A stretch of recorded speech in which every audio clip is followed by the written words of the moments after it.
This is going to be one of the most important parts that you need to know about how to sell yourself. And in many ways, it bypasses a lot of the traditional mechanisms that people think they need to know on how to sell. And if you learn nothing else, learn this part well. And what I also mean is, if somebody has more experience than you and other things, then you actually can still beat them. They want more experience, they've got better titles, you have the advantage that they won't have. So I'm going to go into it. So let's pick a simple role, and I just say something like a project manager. They manage projects, and you manage some people, and you manage tasks and projects. So if I take it simple as a role, what is a role? You're a project manager. So if I ask you what sort of project manager, you might say, well, I've been a project manager for 3 years. And I manage in a medium-sized company. And my title was manager. I was a project manager. And we might say, what did you do? Well, what actions do you do? Actions or responsibilities, abilities,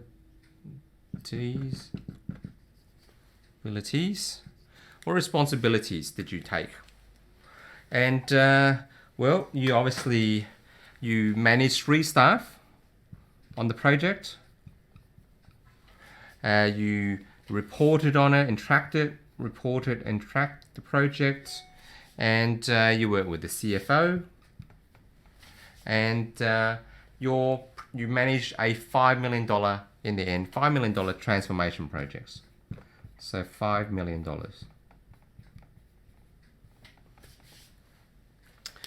Now here's where we can get unstuck. We think that's pretty good, and it is. What if someone else comes along though, who's a little bit different? Perhaps they've worked 10 years, use a different color, 10 years.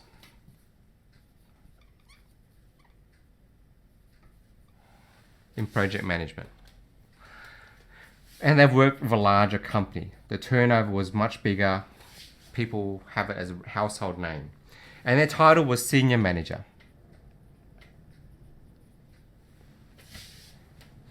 That was their title, senior project manager. And they managed 10 staff. And they also did reports, but obviously they oversaw reports. So they overall reporting. They manage the overall reporting. And they also work with the CFO, but they also work with the CEO.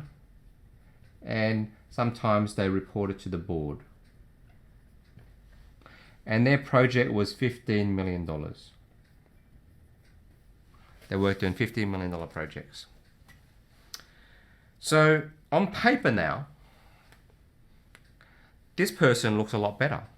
If you needed a good project manager, which one do you think is better? On paper, this one. He's done more, he's managed bigger projects, he's had more staff, he's worked for a bigger company.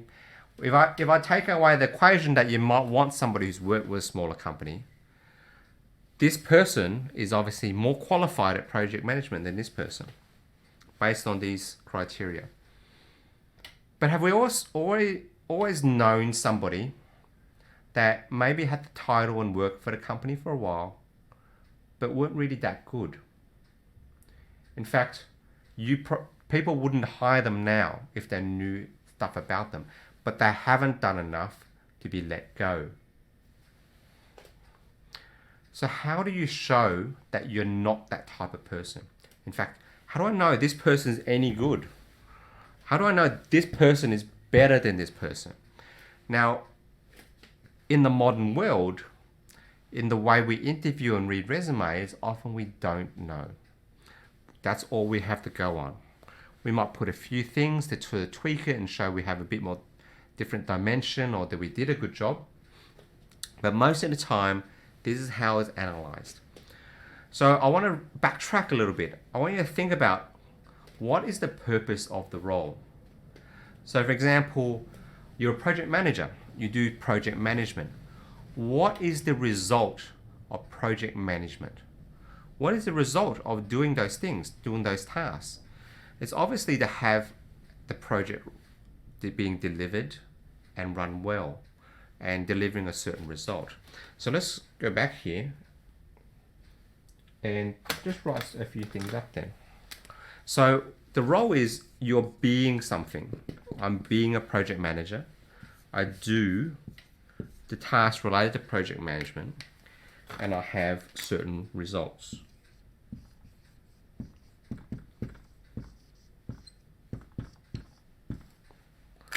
That is what I have at the end. Now this is the philosophy is common to a lot of areas, even in religion they've actually covered this sort of thing, but it's actually just a rule of life. You ask something to do something, you have a result. The problem is in most roles, unless it's like a sales role where you can track it with dollars and compare how much you sold to someone else, or maybe there's certain KPIs which are universal, most of the time, most roles, we don't track the results. At least not in our normal course of business. So therefore, because we don't track results, we can't compare results easily. And even KPIs, often they're quite job specific and company specific. A KPI for a project manager here can be different from a KPI for a project manager somewhere else. So here's what we're going to do. And I'm going to cover this very quickly. And a project management is a simple way, but I'm going to show you how 4 different ways of how to show results. And then later I'm going to continually add templates and examples that you can look up that maybe expand different industries and different roles. So you can actually work out how do you compare results and how to demonstrate results. So as a start, if I look at a project management role, I might have a look at this and I say, well, what does this guy deliver? My first project, I might have delivered it $500,000. It was a $3 million project. I delivered $500,000 under, and it was 2 months early. And from that, because I did such a good job, they took my team, added 2 more, or took my team and they stayed with me, right? Say there's 3 to 5 staff, and then now I've got 5 staff. They persisted, and now I delivered it $1 million under budget. This $5 million project was supposed to be a $6 million project, $1 million under. And I delivered it 3 months ahead. Not that that's common to deliver 3 months ahead, but what might be uncommon is the KPIs from the project is 30% better than target. Now the target could be anything. It could be dollars saved, it could be complaints reduced, but they had a target to say improve complaints by 50%, improve servicing of issues by a certain amount, and you beat that by 30%. And then you can say, how did you do that? Because they would ask, how did you do that? And then you can say how you did it. This other person here, we don't know. But here's the thing, they might have been bad at the job. And what does bad at the job look like? Their reporting was always late and inaccurate. And I've been in organizations where that's been the case. They might have gone over budget, 2 million over, 6 months late. In fact, the project didn't deliver. It was a failed after 3 months because they tried it and then it didn't deliver. So they abandoned it and started another project to do the thing. And this person, the reason he's leaving this job is because he did so bad at it, they're not going to give him another project. He's worried about his future. He needs to find something better. He needs to find another place where he can do his role, get his money, because they're not going to give him another role. In fact, they might get rid of him or move him to a different position, a different role. So you don't know that. But the point is, this person on paper looks better, but he's not going to tell you all this stuff. He looks better, but he isn't better. This person doesn't look as good, but is a lot better. Because if you can deliver the results, you can obviously do the things required and be that type of person who's good at that. Now, the other thing you should be aware is, whilst this person won't tell you all this person who's often good often will not tell you. In fact, you have to dig it out of him. And it might be the situation where I'm trying to dig it out of you. I've been coaching quite a few people, and the stuff that they delivered is amazing.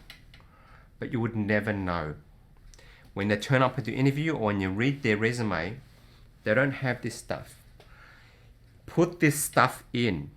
People will now say, well, how did you deliver that? And then you can explain it. And that's how you make the sale. That's how they realize that you really are good at the job. Yes, they might want you to step up. You delivered 5 million, their next project is 10 million. But if you delivered it here, you're going to deliver it, more likely to deliver it at 10 million than this guy who's failed it at 15 million. Sell your results, and you can bypass this process of trying to compare experience, titles, companies that you work for. This is really one of the biggest keys, and one of the keys that I've used myself to help me get into positions where perhaps there were more qualified people, people asking for less money than me, but I got the role. This is, if you learn nothing else, one of the biggest keys of the foundations of selling yourself.